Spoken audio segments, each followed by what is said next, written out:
కేటీఆర్ గారేమో లొట్టపీస్ కేసు, హరీష్ రావు గారేమో తోపైల కేసు అన్న వ్యక్తులు మళ్ళీ డిస్మిస్ అయిన వెరీ నెక్స్ట్ డేనే సుప్రీంకోర్టును అప్రోచ్ అయ్యారు. సుప్రీంకోర్టులో కూడా క్వాష్ పిటిషన్ వేస్తే మొన్న సుప్రీంకోర్టు కూడా ఆ క్వాష్ పిటిషన్ డిస్మిస్ చేస్తూ కింది కోర్టు ఇచ్చిన తీర్పునే కరెక్ట్గా ఇచ్చారని చెప్పేసి సుప్రీంకోర్టు ఆర్డర్స్ ఇవ్వడం జరిగింది. సో దాని తర్వాత నిన్న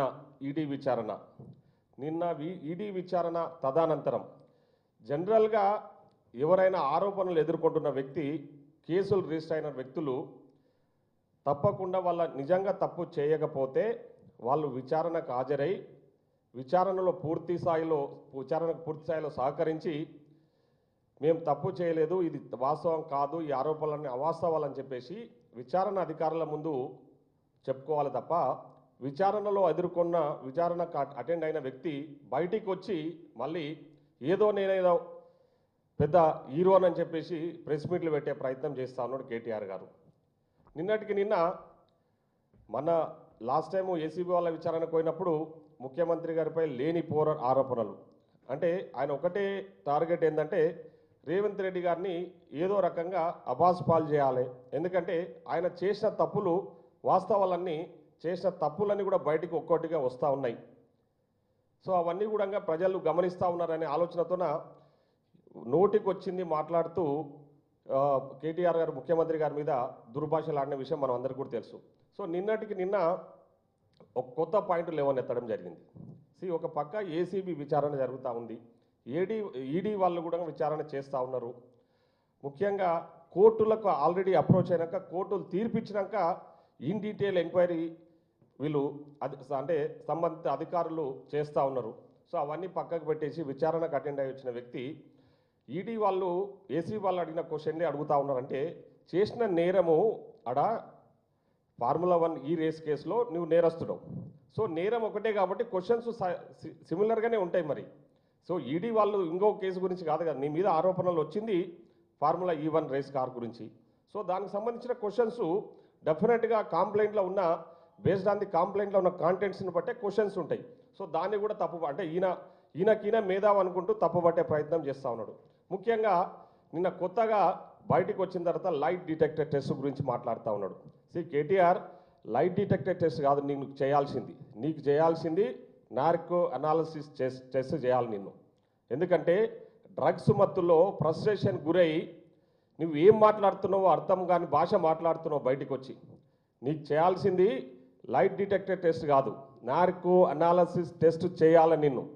చేస్తే అప్పుడు అన్ని విషయాలు బయటకు వస్తాయి. సో నువ్వు తప్పు చేసి నువ్వు విచారణ ఎదుర్కోవాల్సింది పోయి ఉల్టా దాంట్లో కూడా మా ముఖ్యమంత్రి గారిని లాగే ప్రయత్నం చేస్తా ఉన్నావు. తప్పు చేసింది నువ్వు, కేసు రిజిస్టర్ అయింది అగెనెస్ట్ నీకు. ఈరోజు నీవు లైట్ డిటెక్షన్ ఎదుర్కోవాలని చెప్పేసి నీవు విచారణను పక్కతో పట్టించడానికి మళ్ళీ ముఖ్యమంత్రి గారిని రమ్మని చెప్పి ముఖ్యమంత్రి గారు లైట్ డిటెక్ట్ చేస్తూ ముఖ్యమంత్రి గారి మీద ఉన్న కేసులు ముఖ్యమంత్రి గారు ఆల్రెడీ ఎదుర్కొంటున్నారు. మీలాగా భయపడలే ఎక్కడ. ముఖ్యమంత్రి గారి మీద ఎన్ని కేసులు పెట్టినా మీలాగా లాయర్లను తోలుకొని ఇంటర్వ్యూకి అటెండ్ కాలే, అదే అంటే విచారణకు హాజరు కాలే. ఆయన మీరు ఎన్ని కేసులు పెట్టినా ధైర్యంగా కేసులను ఎదుర్కొన్నాడు. ధైర్యంగా మీరు తప్పుడు కేసులు పెట్టి ఎన్ని ఇబ్బందులకు గురి చేసినా మీరు జైలుకు పంపినా కూడా జైలుకు పోయిచ్చిండు. ధైర్యంగా ప్రజల్లో ఉన్నాడు.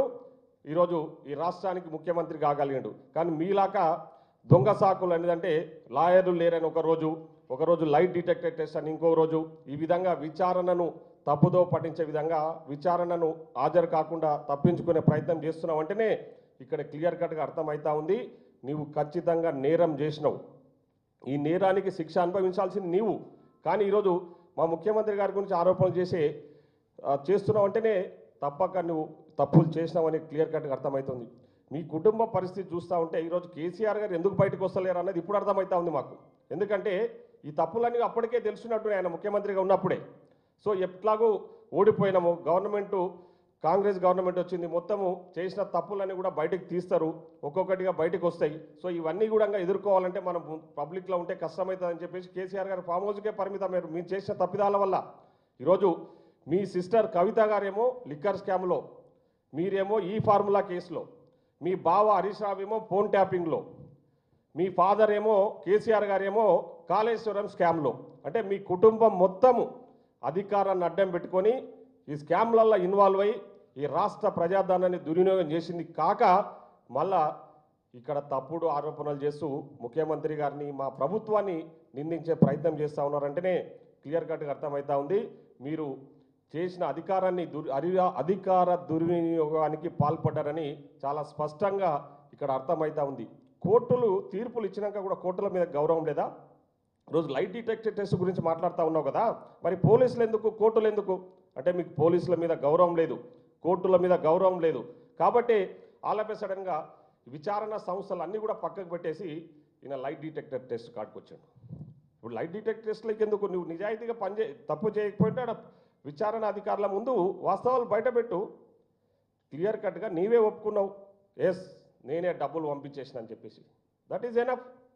దట్ ఈజ్ కంప్లీట్లీ ఇల్లీగల్ అని చెప్పేసి అర్థమవుతా ఉంది. నీవు పంపించినని చెప్పేసి నీవు ఒప్పుకున్న వ్యక్తివి ఈరోజు ఏ అధికారంతోనా ఏ అప్రూవల్తోనా నీవు ఆ డబ్బులు విదేశీ సంస్థలకు ట్రాన్స్ఫర్ చేసినావు? ఎందుకు ఈరోజు గ్రీన్ కో సంస్థను కాపాడే ప్రయత్నం నువ్వు చేస్తూ ఉన్నావు? గ్రీన్ కో సంస్థతో నీకు ఇల్లీగల్గా సంబంధాలు లేకపోతే, ఇల్లీగల్గా మనీ ట్రాన్స్ఫర్ చేయకపోయి ఉంటే ఎందుకు ఇలా నువ్వు గ్రీన్ కో సంస్థను కూడా వెనుకేసుకొచ్చే ప్రయత్నం చేస్తూ ఉన్నావు?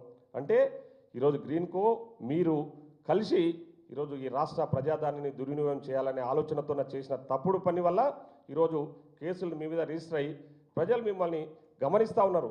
ఇప్పటికైనా మార్చుకోండి మీ బుద్ధి. ఇంత ఫ్రస్ట్రేషన్ గురై మీ అధికారం పోయిందని అక్కసు ఒక దగ్గర కేసులు చేసిన తప్పులన్నీ ఒక్కొక్కటిగా బయటకు వస్తూ ఉన్న ఆలోచనతోన ఏవేవో తప్పుడు ఆరోపణలు చేస్తూ ముఖ్యమంత్రి గారు అనే గౌరవం కూడా లేకుండా, ముఖ్యమంత్రి పదవి అనేది రాజ్యాంగం కల్పించిన హక్కు. అంటే మీరు రాజ్యాంగాన్ని కూడా అపహాస్యం చేసే విధంగా ఈరోజు కేటీఆర్ మాట్లాడుతున్నాడు ఏకవచనంతో రేవంత్ రెడ్డి అని చెప్పేసి. మాకు కూడా వస్తుంది భాష మాట్లాడడానికి, మాకు రాదని కాదు, కానీ మాకు చట్టాల మీద, రాజ్యాంగం మీద, వ్యక్తుల మీద గౌరవం ఉంది. ఆ గౌరవం మీకు లేకుండా మీరు ఆ గౌరవం ఉంచుకునే ప్రయత్నం చేస్తలేరు ఈరోజు కేటీఆర్. మీరు ఏదో మాట్లాడుతూ ఉన్నారు, అడ్డగోలుగా భాష ఉంది కదా అని చెప్పి మీడియా ముందు వచ్చేసి మీకు నోటుకొచ్చిన భాష ఉపయోగిస్తూ ముఖ్యమంత్రి గారి మీద లేనిపోరని అప్పులు చేస్తూ ఉన్నారు. ఒకటే హెచ్చరిస్తూ ఉన్నాం, ఇప్పటికైనా నీ తీరు మార్చుకుంటే బాగుంటుంది. ఎందుకంటే ఇప్పటికే చాలా ఎక్కువ మాట్లాడినావు, ఇప్పటికైనా మార్చుకొని కొంచెం బుద్ధి తెచ్చుకొని వ్యవహరించండి. చేసిన తప్పులు ఒప్పుకొని ఇప్పటికైనా ప్రజలకు క్షమాపణ చెప్పే ప్రయత్నం చేయండి. ఎస్ మేము అధికార దుర్వినియోగానికి పాల్పడ్డాం అన్నది వాస్తవం అని చెప్పేసి ఒప్పుకోండి. అవి కప్పిపుచ్చుకోవడానికి ఏమేమో చేసినా రోజు రోజుకు మీ మీద ఇట్లాంటి ఇట్లాంటి తప్పుడు పనులు చేసుకుంటా పోతే ప్రజలు మిమ్మల్ని ఇంకా అసహించుకునే పరిస్థితి ఉండదు తప్ప ఎక్కడ కూడా మిమ్మల్ని మీ గురించి ఆలోచన చేసే పరిస్థితి ఉండదు. ఇప్పటికైనా తీరు మార్చుకొని మీరు ఈ లైట్ డిటెక్టర్ టెస్ట్ల గురించి, ఆ టెస్ట్ల గురించి ఏదైతే చేస్తూ ఉన్నారో మేము డిమాండ్ చేస్తూ ఉన్నాం. ఈరోజు గతంలో మిమ్మల్ని మేము టెస్ట్ల గురించి రమ్మని అడిగినాం. మేము ఎందుకు రాలే? మరి మీరు అధికారంలో ఉన్నప్పుడు మా ముఖ్యమంత్రి గారు చాలా స్పష్టంగా అడిగినరు, నీవు వైట్ కాలర్ అఫెన్స్. అదేవిధంగా బీజేపీ ఇప్పుడున్న మంత్రి గారు బండి సంజయ్ గారు కూడా వైట్ కాలర్ అఫెన్స్ సంబంధించి మీరు టెస్టు రండి అని చెప్పేసి ఆ రోజు బీజేపీ వాళ్ళు అడగడం జరిగింది. అదేవిధంగా మా ముఖ్యమంత్రి గారు అప్పుడు పీసీసీ అధ్యక్షులుగా ఉన్నారు, అప్పుడు మిమ్మల్ని టెస్ట్లకు రమ్మని అడగడం జరిగింది. నార్కో అనాలిసిస్ టెస్టుకు మీరు నిజంగా డ్రగ్స్ తీసుకోకపోతే టెస్ట్ చేయించుకోండి అని చెప్పేసి ఆ రోజు అడిగితే మీరు ఎందుకు రాలే? మరి అంటే మీరు అధికారంలో ఉన్నప్పుడు ఒకరాగా మీకైతే సోమవారం, మందికైతే మంగళవారమా? సో ఎప్పుడైనా ఒకసారి ఆలోచన చేసుకొని గతంలో మేము చేసిన పొరపాట్లు ఏంటివన్నది ఆలోచన చేసుకొని మాట్లాడితే ప్రజలు హర్షిస్తారు తప్ప ఏ పడితే అది వాగితే ప్రజలు వర్షించరు. కేటీఆర్ ఇప్పటికైనా తీరు మార్చుకుంటే బాగుంటుందని చెప్పేసి తెలియజేస్తూ, ఇప్పటికైనా విచారణ అధికారులకు సహకరించి నువ్వు చేసిన తప్పును ఒప్పుకుంటే ఏ శిక్ష వేయాలనేది కోర్టులు నిర్ణయిస్తాయి, అధికారులు నిర్ణయిస్తారు. కాబట్టి ఇప్పటికైనా తీరు మార్చుకుంటే బాగుంటుంది.